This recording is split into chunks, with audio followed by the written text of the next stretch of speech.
본문 중심으로 믿음이 온 후로 이라는 제목으로 말씀 전하겠습니다.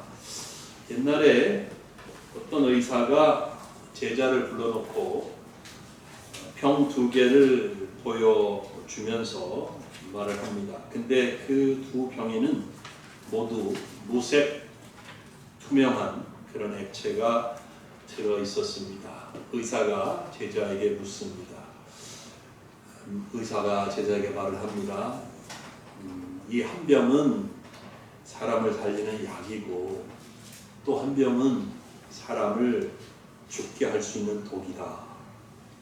제자가 깜짝 놀라서 물어봅니다. 아니 선생님, 겉으로 보기에는 다 똑같은데요. 의사가 대답을 했습니다. 그래서 배우는 것이다. 중요한 것은 겉모습이 아니라 비슷해 보이고 같아 보여도 그 차이를 분별할 수 있는 능력이 있어야 되는 것이다. 여러분, 무엇인가가 겉으로 보기에 비슷해도 본질은 완전히 다를 수 있습니다. 지혜로운 사람은 그 차이를 분별할 수 있습니다. 하지만 어리석은 사람은 모두 다 같은 거 아니야? 이렇게 착각을 하는 것이죠. 여러 차례 말씀드린 바와 같이 사도 바울은 갈라디아서 1장과 2장에서는 복음을 방어하고 있고 3장과 4장에서는 복음을 계속해서 설명을 하고 있습니다. 복음과 다른 복음의 차이를 설명하고 있는 것입니다. 은혜와 율법주의의 차이를 설명하고 있습니다. 겉으로 보기에는 둘 다 종교적이고 경건하게 보입니다. 비슷해 보이죠. 그렇지만 하나는 생명을 주는 참 복음이고 다른 하나는 하나님의 은혜에서 떨어져 나가게 하고 오히려 저주 아래 놓이게 하는 거짓 복음인 것입니다. 오늘 우리가 읽은 갈라디아서 3장 23절부터 29절까지에서 바울은 믿음이 오기 전과 믿음이 온 후의 차이를 설명합니다. 자신이 전하는 은혜의 복음이 옴으로써 어떤 일이 일어났고 어떤 결과가 생겨났는지를 말하고 있습니다. 23절을 여러분 보시면 믿음이 오기 전에 우리는 이렇게 되어 있죠. 믿음이 오기 전에 우리는, 그래서 믿음이 오기 전에 우리가 어떤 상태에 있었는지를 말해주고 있습니다.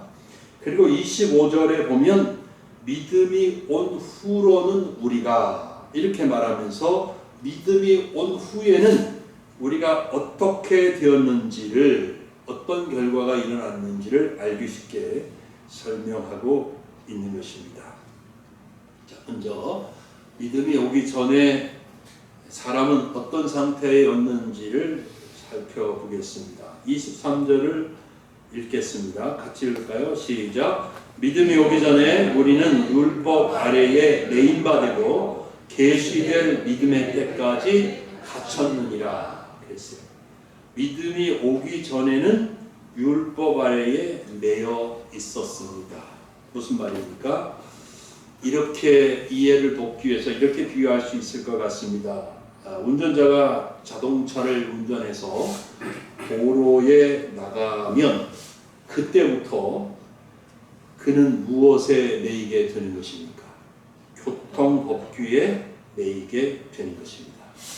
도로를 달리고 있는 운전자로서 교통법규를 반드시 지켜야 한다는 의미입니다.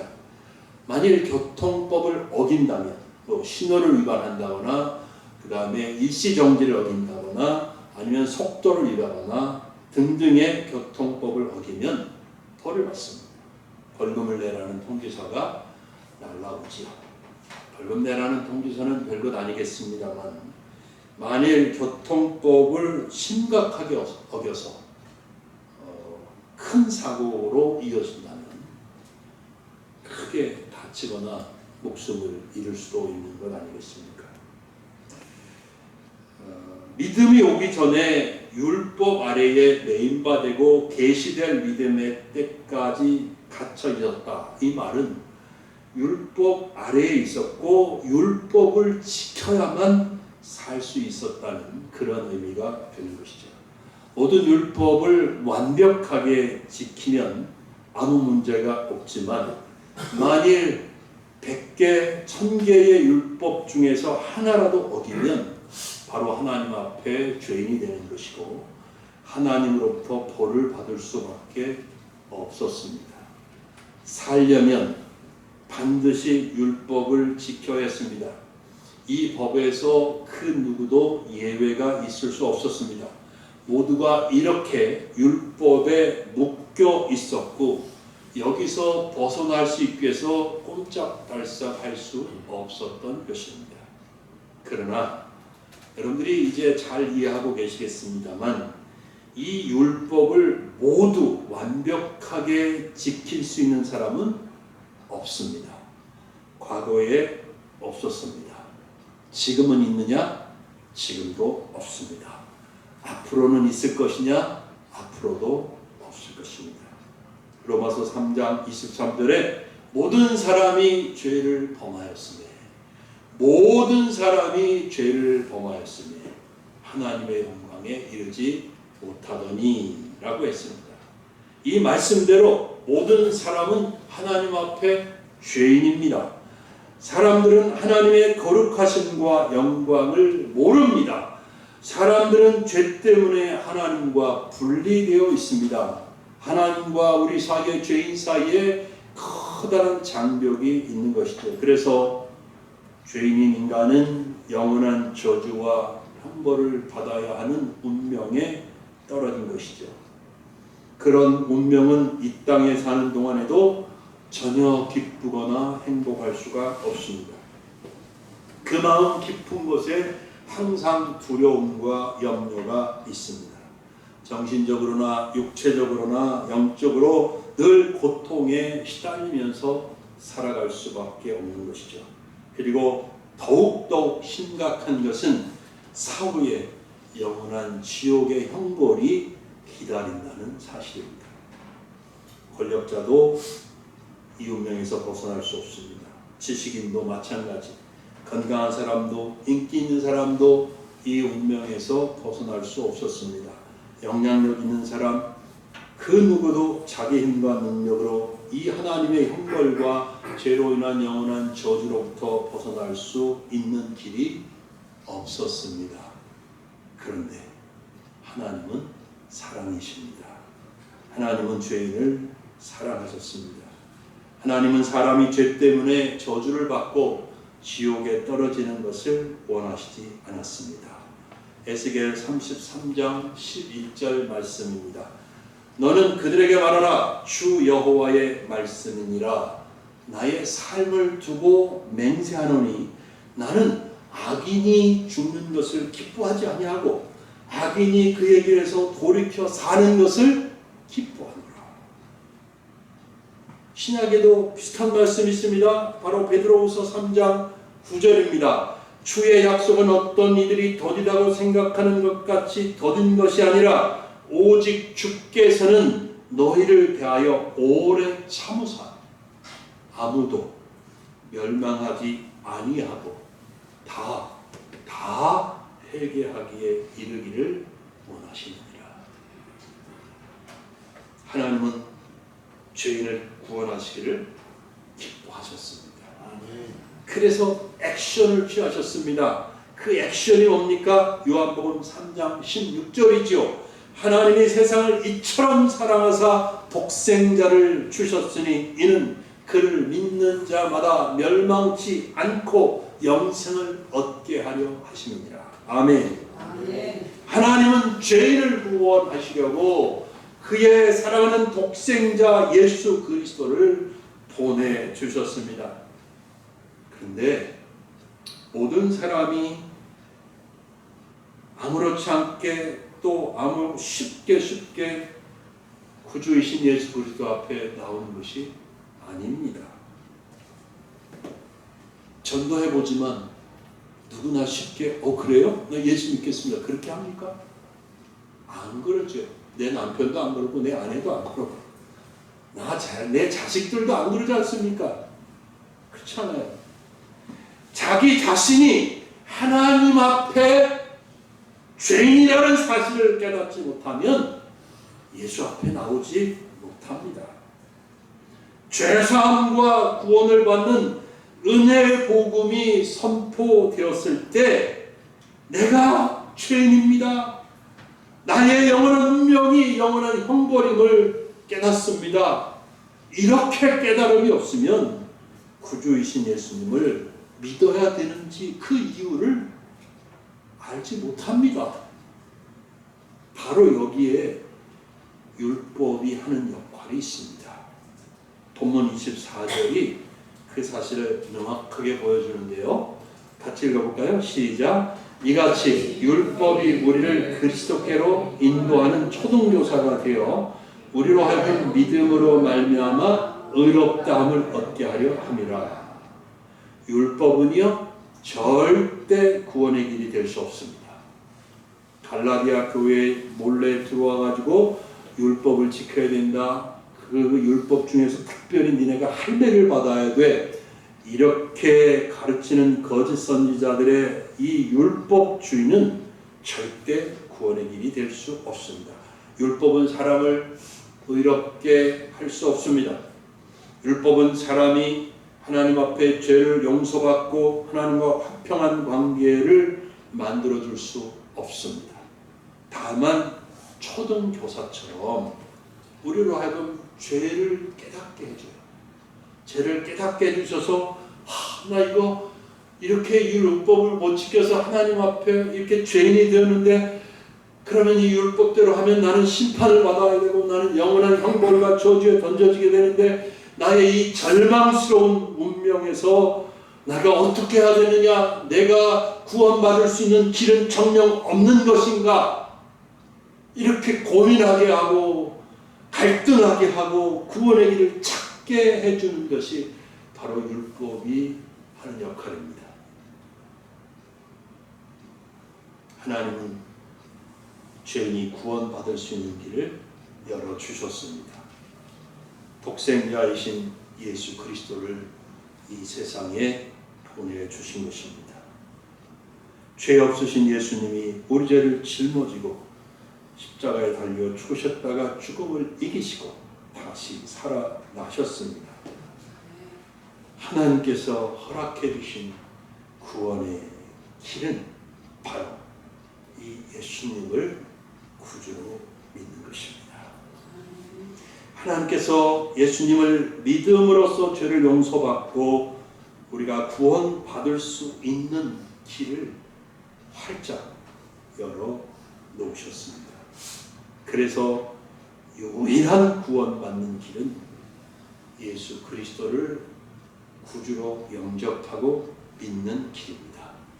예수를 믿는 길 이외에 다른 길은 없습니다. 다른 종교도 없습니다. 다른 이름도 없습니다. 오직 한 길, 한 생명, 한 진리, 오직 예수 그리스도 한 분이 있을 뿐입니다.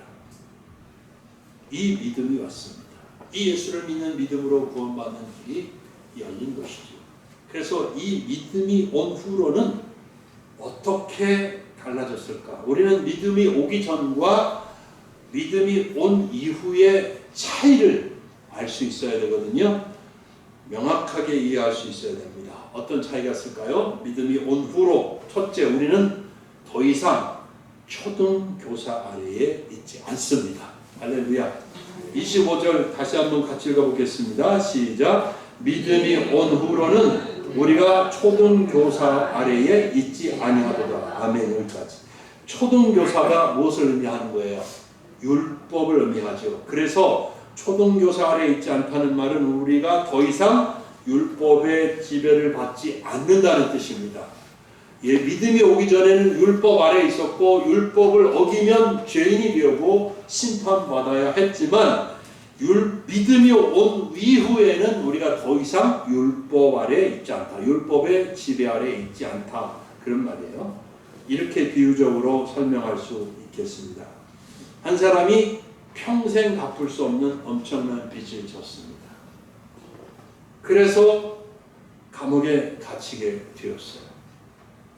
그런데 어느 날 누군가가 와서 그 빚을 전부 갚아주고 법원에까지 찾아가서 채무 문서를 완전히 다 말소시켰습니다. 그를 죄인이라고 하는 고소된 그 고소장들을 다 말끔하게 없애버렸습니다.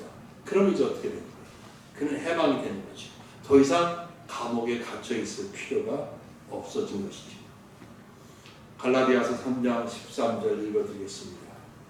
그리스도께서 우리를 위하여 저주를 받은 바 되사 내 대신 예수 그리스도께서 내 죄 때문에 저주를 받으셨습니다. 그래서 율법의 저주에서 누구를? 우리를! 율법의 저주에서 누구를? 우리를 속량하셨으니, 즉 예수님이 율법의 저주 아래 노예가, 죄의 노예가 되어 있고 영원한 죽음의 운명 앞에 있던 우리를 자기 목숨을 값으로 주고 사서 우리를 자유하게 해주셨다, 이것입니다. 아멘. 사랑하는 여러분, 율법은 그래서 더 이상 우리에게 아무런 힘을 쓸 수 없습니다. 힘을 쓰지 못합니다. 율법은 우리를 정죄하지 못합니다. 왜요? 이미 내가 예수님을 믿게 되었을 때 우리를 정죄하는 모든 율법이 풀려갔기 때문에, 우리가 그 율법의 저주에서 해방되었기 때문입니다. 왜요? 예수님이 대신 그 율법의 요구를 감당해 주셨기 때문입니다. 아멘. 여러분, 절대로 이제 율법 때문에 어떤 그 율법을 내가 어기는 것 같고 내가 하나님 앞에 제대로 살지 못하는 것 때문에 내가 혹시 구원을 잃어버릴까라는 두려움과 염려는 안 가지셔도 됩니다. 여러분이 진짜 예수님을 구주로 믿는다면 예수님이 다 해결해 주셨기 때문에 어떠한 율법으로도 여러분은 정죄받지 않습니다. 아멘. 두 번째 율법이 믿음이 온 후로 우리는 어떻게 되었느냐? 우리는 하나님의 자녀가 되었습니다. 아멘. 예수님을 구주로 믿는 사람은 하나님의 자녀입니다. 26절 다 같이 읽겠습니다. 시작. 너희가 다 믿음으로 말미암아 그리스도 예수 안에서 하나님의 아들 되었으니, 여기 여자분들 서운해하지 마세요. 다 그냥 하나님의 자녀라는 뜻입니다. 예수님을 믿는 우리는 하나님의 자녀입니다. 잘 아시죠? 요한복음 1장 12절 영접하는 자 곧 그 이름을 믿는 자들에게는 하나님의 자녀가 되는 뭐를 주셨어요? 권세를 주셨으니라고 말씀하고 있지 않습니까? 단순히 하나님의 자녀가 된다라고 말하지 않고 뭐라고 그래요? 하나님의 자녀가 되는 권세를 주셨다고 기록되어 있어요. 권세라는 말은 헬라어로 엑수시아라고 하는 말인데 단순히 힘을 뜻하지 않습니다.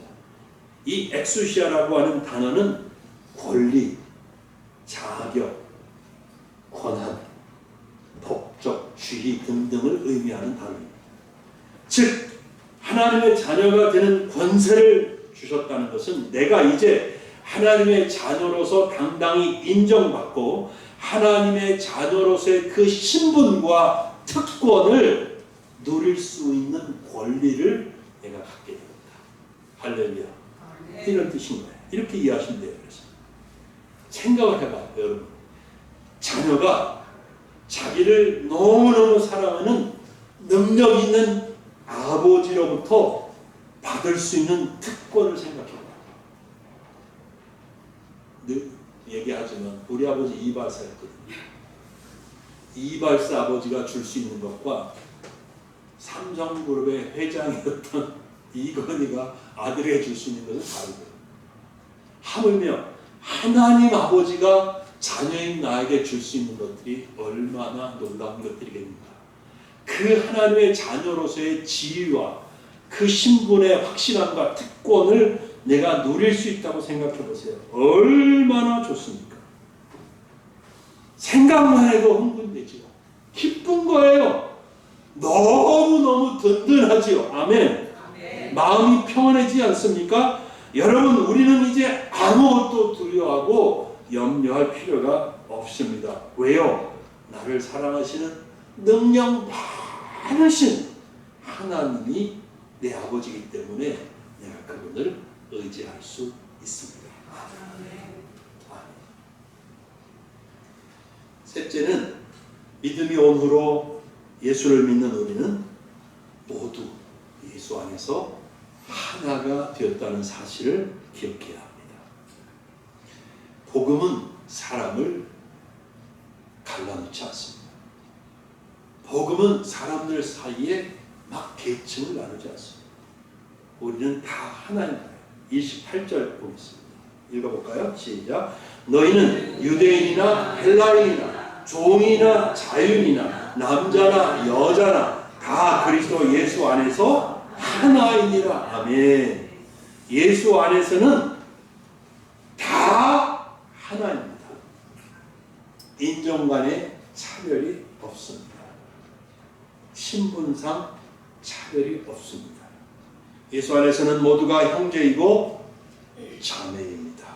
그러므로 예수 안에서는 서로 높여주고 존중해주고 섬기는 것이 복음을 아는 성도가 마땅히 합당하게 살아야 할 수 있는 삶인 것이죠. 말씀을 드린 적이 오사무사 있는 것처럼 기억이 되지만 못 들은 분들도 있을 것 같아서 다시 한번 이 이야기를 드리겠습니다. 우리나라 기독교 초기에 있었던 아주 감동적인 이야기죠. 전북 김제에 가면 금산교회가 있는데 그 교회에서 실제로 있었던 실화입니다. 1905년도에 그 김제 땅 많은 땅을 소유하고 있었던 지주인 조덕삼과 그의 집에서 머슴이자 마부로 살고 있었던 이자익 두 사람이 교회에서 함께 세례를 받았습니다. 그리고 2년이 지난 1907년도에 그 교회에서 초대 장로를 뽑는 투표가 있었는데 누가 당선될 것 같습니까? 조덕삼이 될 것 같잖아요. 김제 최고의 부자이고 그 교회 예배당 지을 수 있도록 땅을 헌물한 그런 조덕삼과 그의 집에서 일하던 머슴이 이자에게 함께 후보가 되었는데요. 투표 결과 주인인 조덕삼이 떨어지고 그 집의 머슴이자 마부인 이자익이 장로로 피택이 되었습니다. 그 당시 1905년, 1907년이면요 조선 말기잖아요. 말기 중에 말기인데 여전히 양반과 상놈의 신분의 차이가 엄격했고 이게 말이 되니까 교회가 자칫 이제 분열될 위기에 놓이게 되었습니다. 그런데 조덕삼, 장로에서 떨어진 조덕삼이 앞에 딱 나와가지고 내가 투표 결과를 하나님의 뜻으로 알고 받아들이겠습니다. 그리고 교회 앞에서 선언합니다. 제가 앞으로 이자익 장로님을 잘 섬기겠습니다. 이렇게 합니다. 그래서 집에서는 머슴을 살고 집에 가면 머슴이고 교회 오면 깍듯하게 영적 지도자로 섬기고 오셨던 겁니다. 이후에 이자익이 기도를 하거나 교회에서 이렇게 신앙생활하는 모습을 보고 야, 이 이자익이가 보통이 아니네. 그걸 깨달은 조덕삼은 이자익을 평양신학교에 보내서 모든 학비를 다 대주면서 신학 공부를 시킵니다. 그리고 신학 공부를 마치고 목사가 되었을 때 조덕삼은 자기 집의 머슴이었던 이 이자익을 자기가 섬기는 금산교회 담임 목사로 청빙합니다. 그리고 이자익의 앞에서 설교를 하면 그 앞에서 무릎을 꿇고 말씀을 들었다고 해요. 이후 이자익 목사는 대한예수장로회 총회장을 무려 3차례나 역임했고요. 대전신학제를 설립하는 등 한국 교회사에 큰 족적을 남기는 인물이 되었던 것입니다. 근데 만약에 그 당시에 조덕삼이 이 우리 집 머슴이 이놈 새끼가 이게 무슨 장로야 이러면서 뒤도 안 돌아보고 교회를 갈라치기를 했다거나 무시를 했다거나 오히려 집에서 은근히 더 핍박을 하고 못 살게 굴고 그랬다면 이런 일이 날 수 있겠습니까? 여러분 성경에도 이런 이야기, 비슷한 이야기가 있어요. 많지만 오네시모 알지요? 빌레몬의 종이었습니다. 빌레몬에게 죄를 크게 짓고 도망을 갔습니다. 그런데 그런 인생을 사는 사람이 결국은 붙잡히고 감옥에 갇히지요. 그래서 근데 그 감옥에서 바울을 만난 거예요. 할렐루야. 바울이 오네시모에게 전도를 했습니다. 복음을 전했습니다. 말씀을 가르쳤습니다. 오네시모는 완전히 새 사람이 되었던 거예요. 그리고 바울이 빌레몬에게 오네시모의 주인이었던 빌레몬에게 편지를 보내죠. 그 편지가 빌레몬서예요. 그걸 읽어보면 바울이 빌레몬에게 부탁을 합니다. 오네시모는 이제 더 이상 종이 아니다. 그는 완전히 새 사람이 되었다. 오네시모를 형제로 받아주라. 이 오네시모는 이제 내 사역에 아주 귀한 인물이 되었다. 이렇게 말합니다. 골로새서 4장 9절을 보면 바울은 오네시모를 소개하는데 어떻게 하냐면 신실하고 사랑받는 형제라고 소개합니다. 여러분 말씀드리지만 예수 안에서는 빈부에 따라서 또 신분의 귀천에 따라서 차별이 없는 것입니다. 우리는 예수 안에서 모두가 하나인 것을 기억하실 수 있기를 바랍니다. 이제 말씀을 맺겠습니다. 사실 엉터리 기독교인이 많은 게 사실이에요. 많은 사람들이 이걸 가지고 비판을 하지요. 삶은 엉망으로 살면서 예수님을 믿기 때문에 구원받았다고 한다는 것이죠. 비판하는 사람들은 기독교 복음이 그렇게 싸구려가 아니라고 목소리를 높입니다. 맞습니다. 기독교 복음은 결코 싸구려가 아닙니다. 영광 가운데 계셔야 할 하나님의 아들 예수님이 죄인 되어 십자가에 죽으셔야 했기 때문에 그렇습니다. 이 어마어마한 대가를 지불했어요. 기독교의 복음은 결코 싸구려가 아닙니다. 예수님의 십자가로 우리를 정죄하는 모든 율법의 요구가 충족되었습니다. 그래서 우리는 더 이상 율법 아래에 있지 않은 것입니다. 우리가 예수를 믿고 그러니까 믿음이 온 후로도 우리는 여전히 완벽한 삶을 살 수는 없습니다. 믿음이 오기 전 율법에 따르면 우리는 여전히 죄인입니다. 그러나 이제는 예수 안에서 용서받은 죄인입니다. 할렐루야. 이제는 예수 안에서 구원받은 죄인인 것입니다. 이제 율법의 잣대를 들이대는 것은 고귀한 예수님의 십자가의 희생을 욕보이는 것입니다.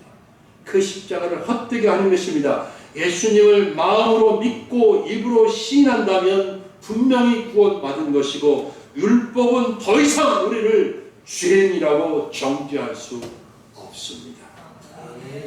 예수님에 대한 확실한 믿음으로 구원받은 사람은 그래서 결코 고의적으로 죄를 범할 수 없습니다.